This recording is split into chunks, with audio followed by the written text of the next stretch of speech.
Bueno, buenos días, queridos hermanos de la espada.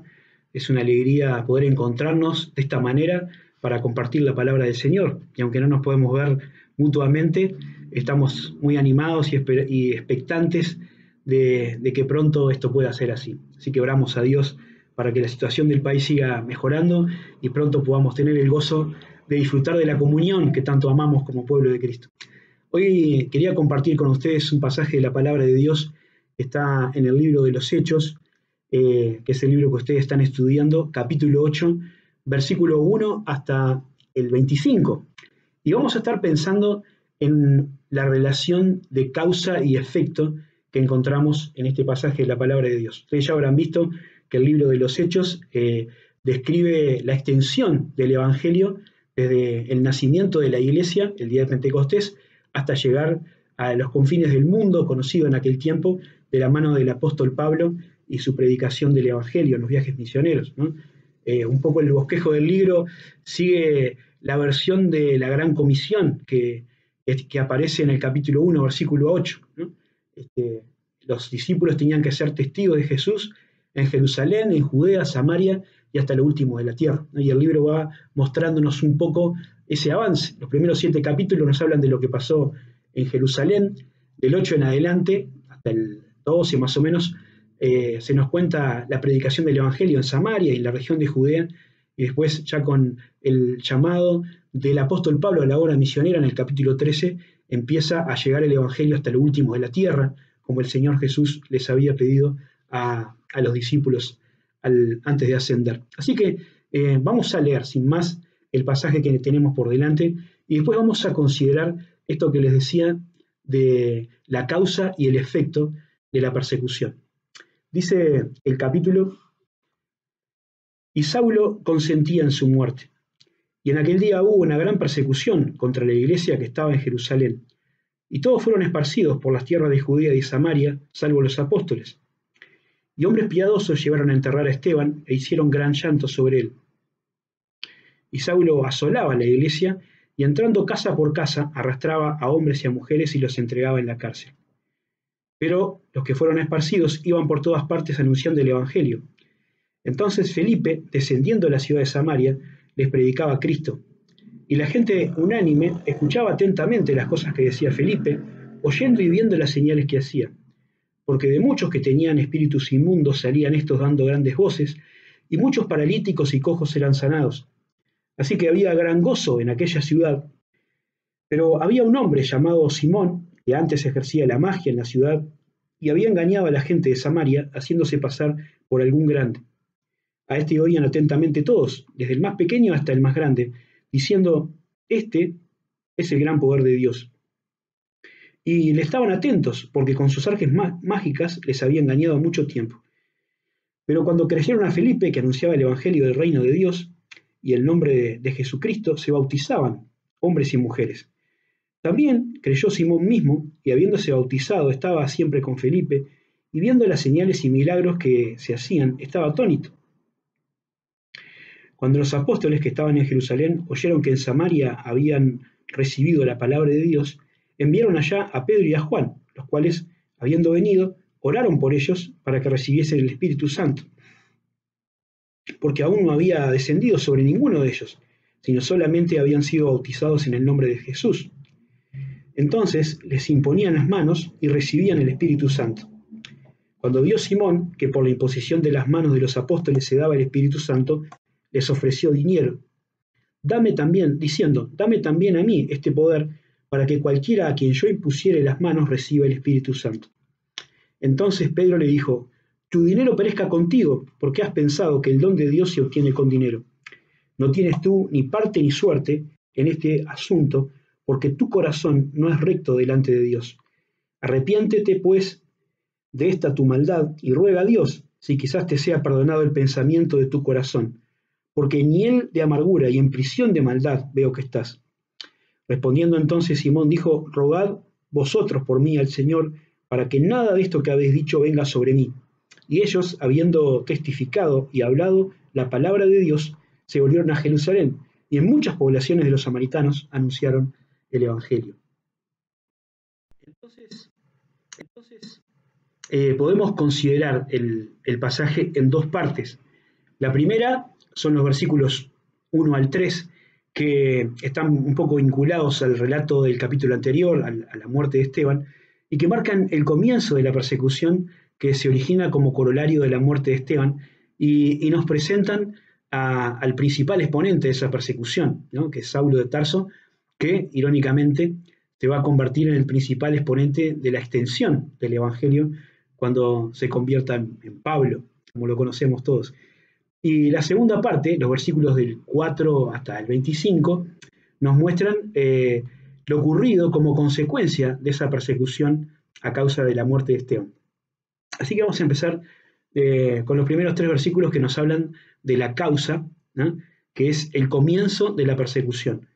Y vimos, ustedes habrán visto más bien en los capítulos anteriores del libro de Hechos, cómo prácticamente desde el comienzo la iglesia siempre estuvo sometida a presiones y persecuciones, ¿no?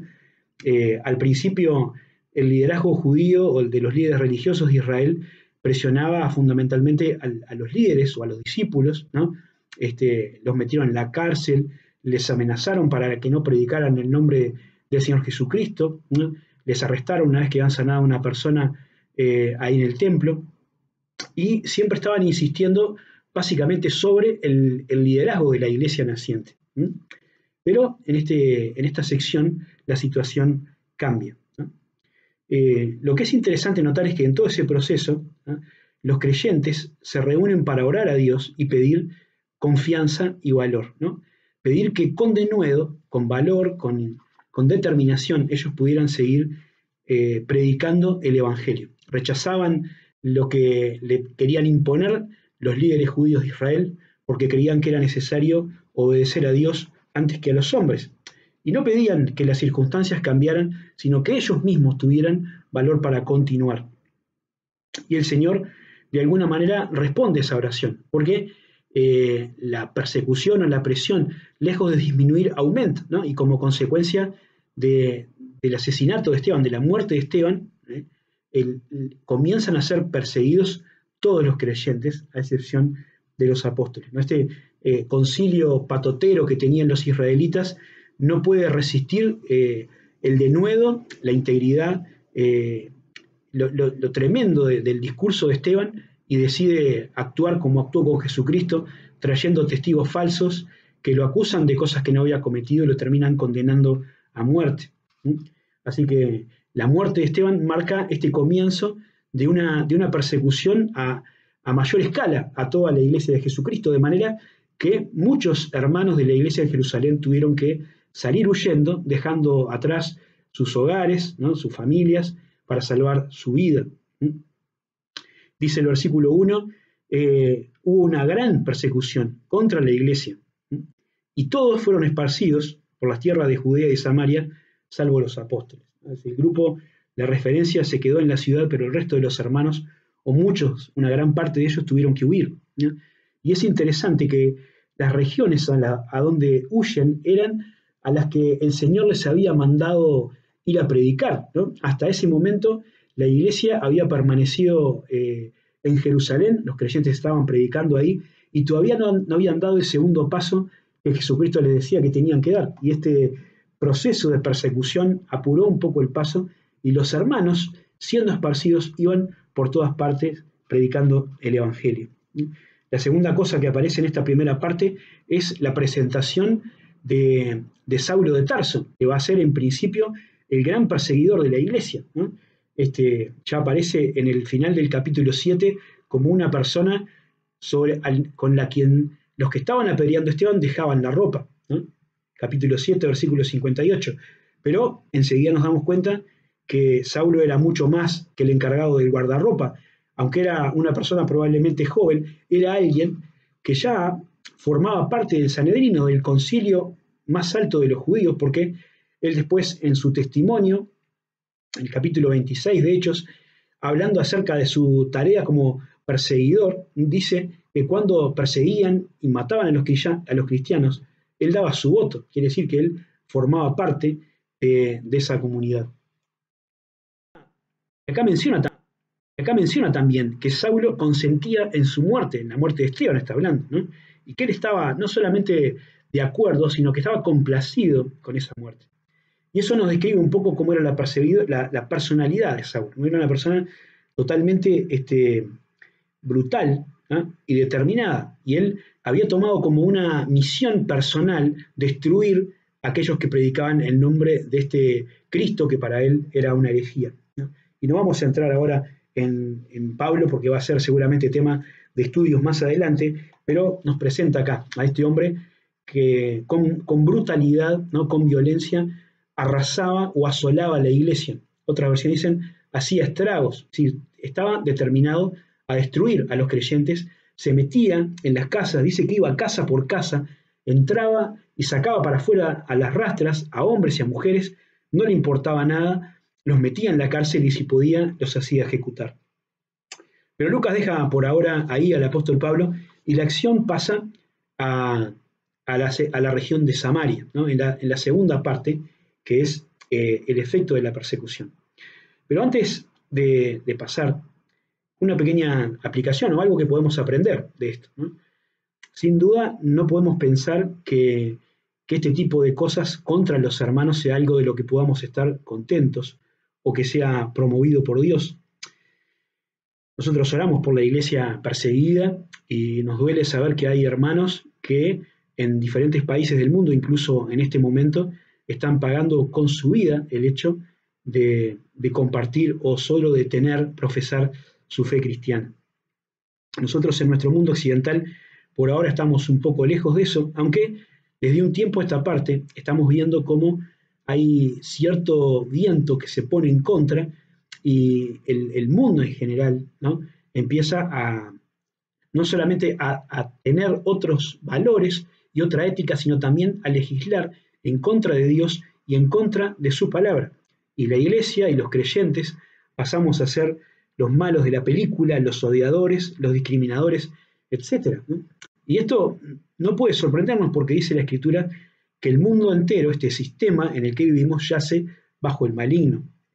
Por lo tanto, por ahora, esto es una presión, ¿no? Una mala prensa para que la iglesia se calle un poco, para que baje el tono del discurso, para que matice o incluso cambie algunas cosas, ¿no? Pero podría ponerse peor, podría ponerse más violento. Sin embargo, lo que sí nos muestra este pasaje es que Dios transforma los ataques del mundo, ¿no? Para bendición de ese mundo que no quiere tener nada que ver con él. Porque a causa de la persecución, la predicación del Evangelio aumenta y se esparce aún más, ¿no? Y eso nos habla un poco a nosotros también, ¿no? En este tiempo, frente a estas situaciones que parece que son adversas, ¿no? Qué lindo es poder ver que no se escapan del control de Dios, que Dios permite algunas situaciones quizá para sacudir nuestra modorra y hacernos cambiar un poco nuestras actitudes, nuestras perspectivas y prioridades para enfocarlas donde realmente tienen que estar, que es en las cosas de arriba y no en las de la tierra, y para que nos preocupemos por hacer aquello para lo cual el Señor Jesucristo nos dejó acá en la tierra, que es compartir el Evangelio de Jesucristo. La iglesia, los creyentes, somos sal y somos luz del mundo, y somos la única sal y luz que el mundo tiene. Por lo tanto, no podemos olvidarnos de cuál es nuestra misión. Pasemos entonces a los versículos del 4 en adelante. Decíamos, los primeros 3 nos hablan de la causa, del comienzo de la persecución. Ahora los versículos 4 en adelante nos refieren un poco cuál es el efecto de esa persecución. El versículo 4 nos deja claro que la predicación del Evangelio en Samaria es consecuencia directa de la persecución. Dice, pero, esa expresión que cambia el sentido del relato, pero los que habían sido esparcidos iban por todas partes predicando el Evangelio. Interesante.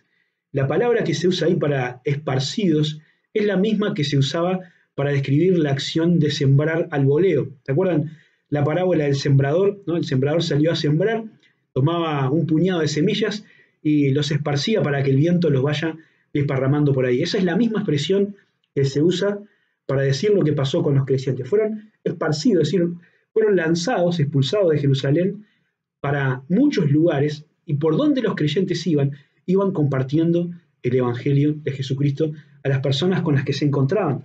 Y eso empezó a generar, ¿no?, el crecimiento de la palabra de Dios en esos lugares. Los samaritanos, ¿no?, que es en donde se nos relata acá en particular, eran un pueblo menospreciado por los judíos. Ellos eran descendientes de una especie de cruza o de mezcla entre los judíos que habían quedado después de la destrucción del Reino del Norte, ya en el año 722 a.C., y de personas o colonos que habían sido traídos por los asirios a toda esa tierra que había quedado semivacía, ¿no? Y como eran una raza mestiza, los judíos los consideraban como menos importantes que ellos, que eran de raza pura. Así que hay muchas referencias en el Evangelio respecto a que judíos y samaritanos no se trataban entre sí.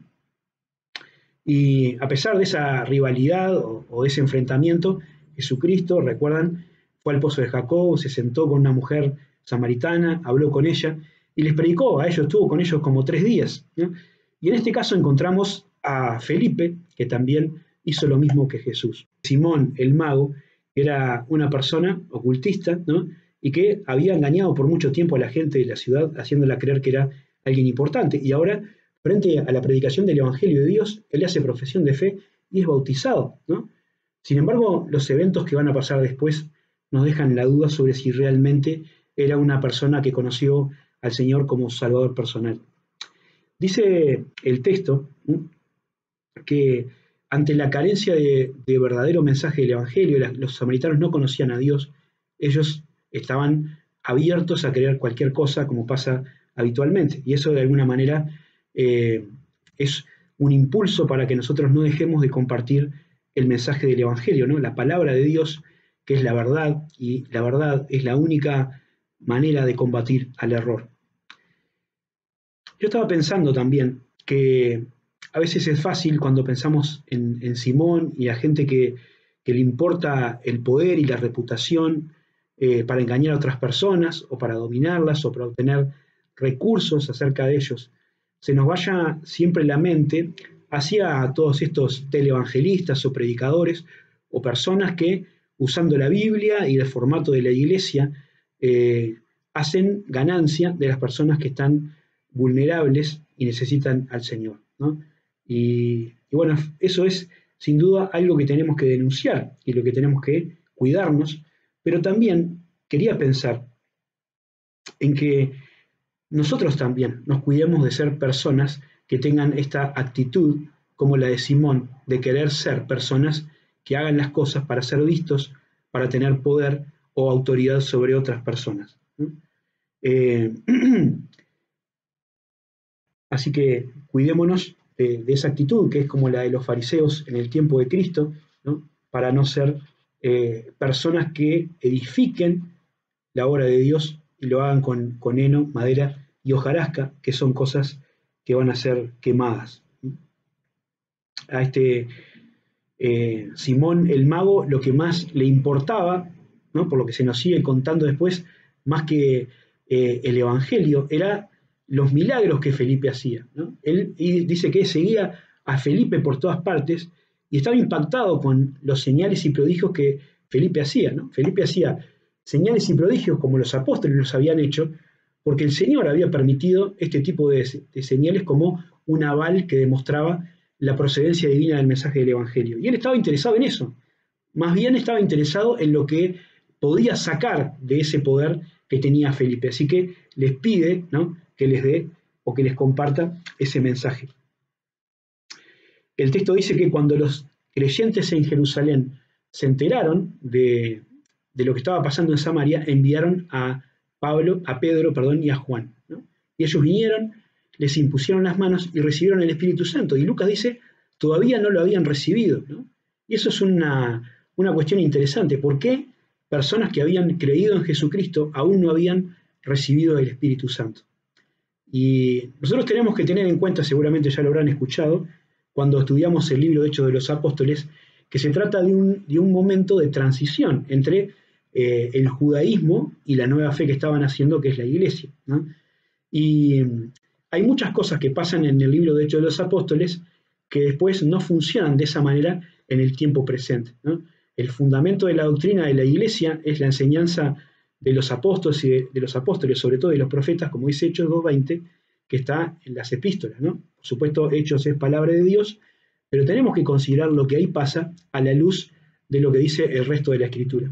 Y acá es importante considerar que el contexto, ¿no? Como decíamos recién, los judíos y los samaritanos no se llevaban entre sí.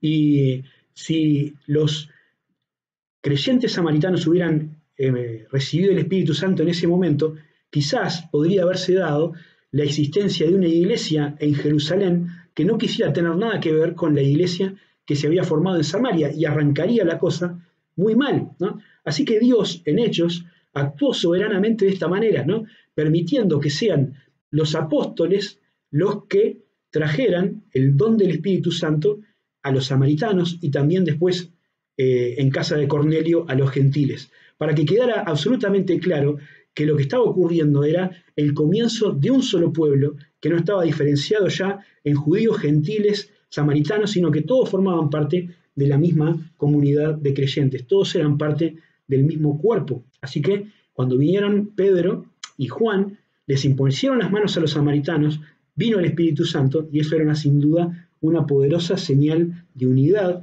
que Dios estaba mandando para que los creyentes entendieran que todos eran el mismo cuerpo de Cristo, ¿no? Algo que nosotros no podemos olvidar nunca, ¿no? La iglesia es una sola, por más que haya distintas versiones o denominaciones, por más que haya distintas iglesias locales, por más que tengamos un montón de diferencias en algunas cosas, todos los creyentes en Cristo Jesús somos salvos por la misma fe, somos salvos por la misma sangre de la cruz, somos hermanos, ¿no? Y pertenecemos a la iglesia de Jesucristo. La unidad la hace Dios y nosotros tenemos que ser solícitos en guardar esa unidad. Para terminar, nos queda ver la reacción esta de Simón, ¿no? Simón, cuando ve el poder transmitido por medio de la imposición de manos, ¿no? La venida del Espíritu Santo sobre los creyentes, quiso también él tener eso y ofreció dinero para comprarlo y les pidió a Pedro y a Juan que se lo vendieran. Y la reacción de Pedro, ¿no? Es hasta chocante, un poco violenta, porque le empezó a hablar de una manera muy fuerte, como vimos, ¿no? Acusándolo de ser una persona que realmente no había nacido de nuevo. Las cosas que Pedro le dice a Simón no se pueden decir de un creyente.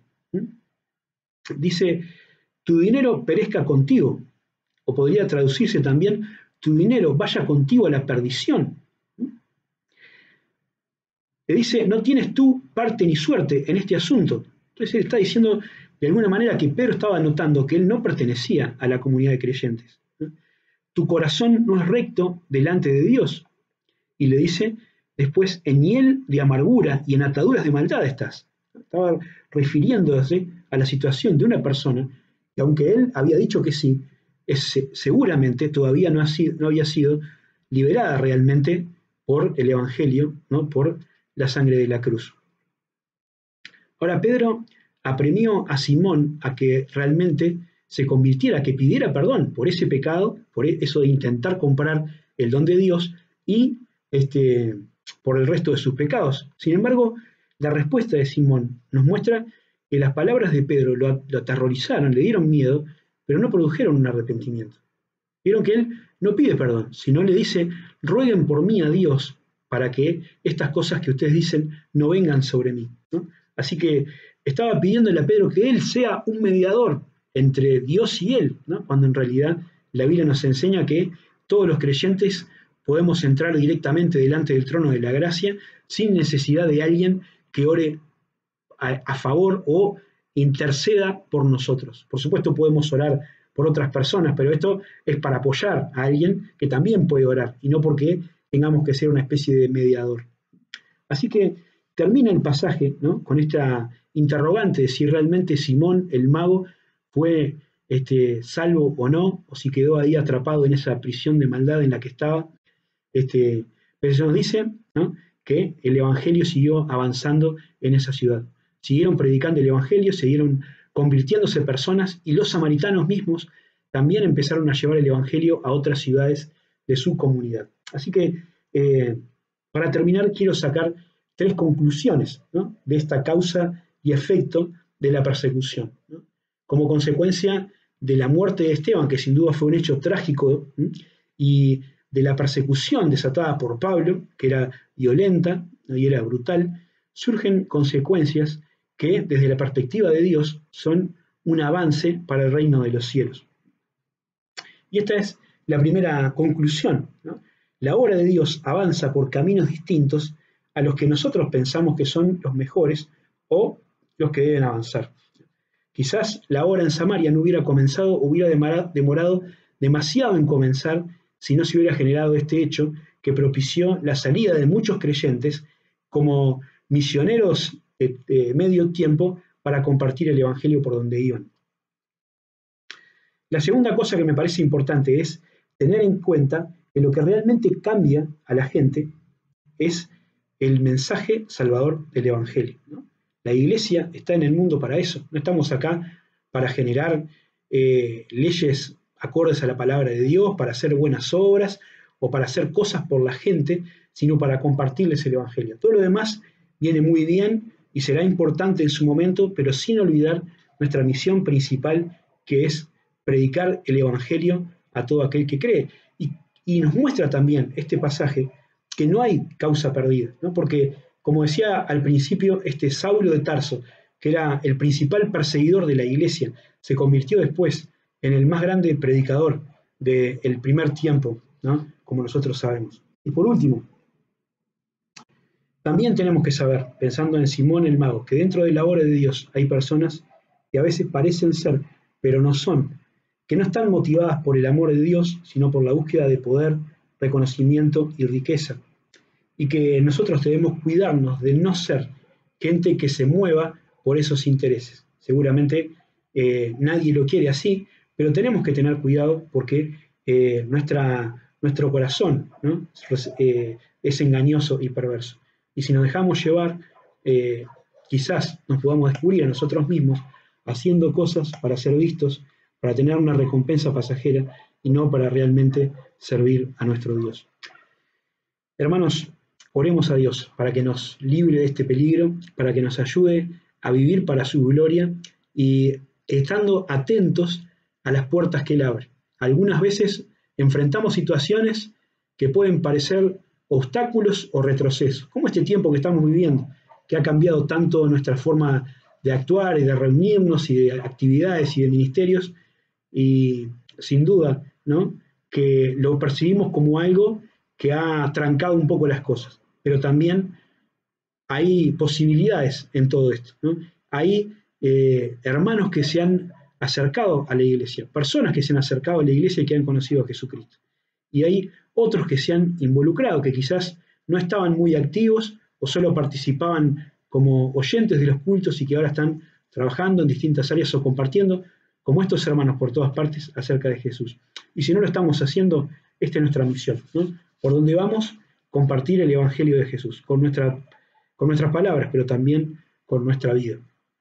Queridos, gracias otra vez por esta oportunidad, disculpen un poco por la tos, espero que la grabación haya quedado bien, y bueno, oramos a Dios para que pronto nos podamos encontrar y darnos un abrazo, contentos por vernos y disfrutar de la comunión. Que Dios les bendiga, les saludamos en el nombre de Jesús. Amén.